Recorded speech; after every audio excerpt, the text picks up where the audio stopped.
I sometimes get asked, what is the difference between walking and deep walking?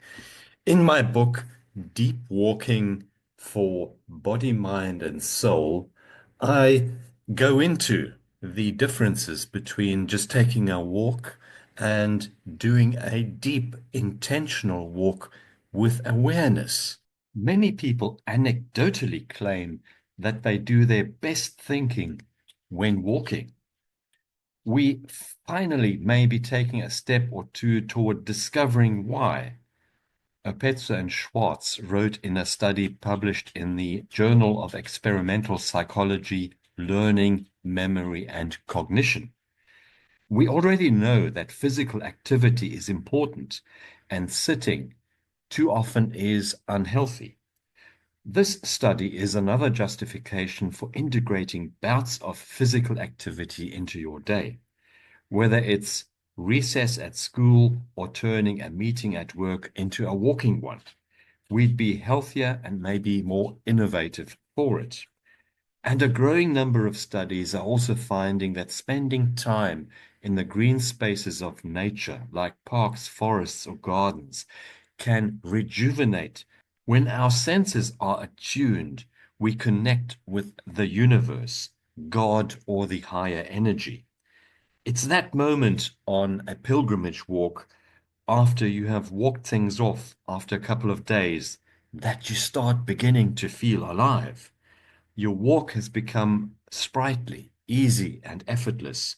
You fall into an inner mode of relaxed consciousness where the mind is no longer occupied with negative self-talk.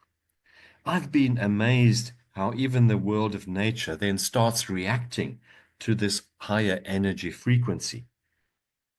Robins are normally shy birds, but I was utterly amazed one morning when such a bird perched itself on the breakfast table, only a few centimeters away, and breaking into a beautiful song.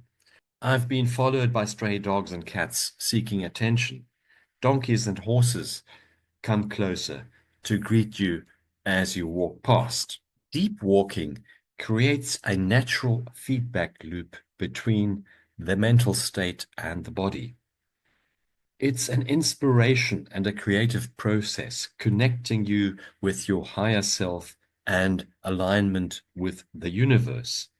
When your senses are attuned to nature, you create a connection to the universe. There is a natural order between the seemingly chaotic. God cannot be believed. He can only be experienced. This is at the heart of experiential spirituality and the difference between religion and spirituality. Religion tells you what to believe, how to behave, and where to belong, while experiential spirituality is all about becoming who you really are. Happiness is really a state of being and not something to be achieved. Yet we are bombarded daily with subliminal messages and images that constantly tell us how to be and how to behave. If you are dreaming of the things you've always wanted to do in life, postponing them to some distant day when you retire, and always finding excuses like lack of money, then your dreams will most likely stay dreams forever.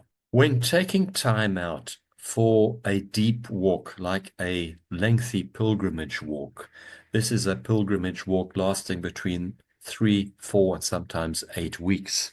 The things we were chasing in the daily rut seemingly become totally irrelevant. Yes, we need to be able to provide for basic needs like shelter, food, and clothing.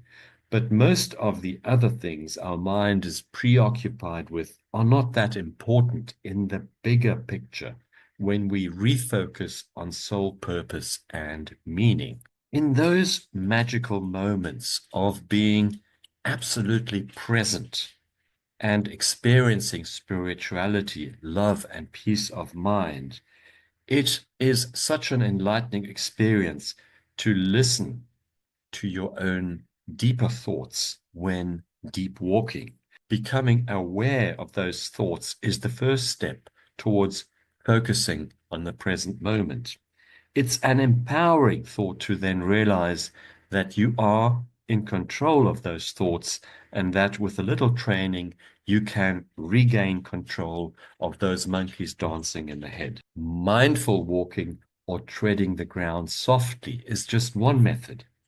Slow down your walking to your breathing rhythm, lifting a foot with an in breath and placing it on the ground with an out breath. I also find the first pattern in the Tai Chi movement, the awakening of the Qi, very helpful. With each exhaling breath, you align the center of both feet to a point deep in the center of the earth. Then you feel that energy rise from the earth through your feet and up your spine to the top of your head. You then align the top of your head with heaven above. And with each inhaling breath, you lift your arms to shoulder height, feeling that connection to the sky. And with each exhaling breath, you lower your arms down to your thighs and feeling that grounding to Mother Earth. Take a break. Savour the nature around you by opening your sense of smell to the herbs by the wayside. Open your ears to the chorus of birdsong and feel that cool mountain breeze caressing your face.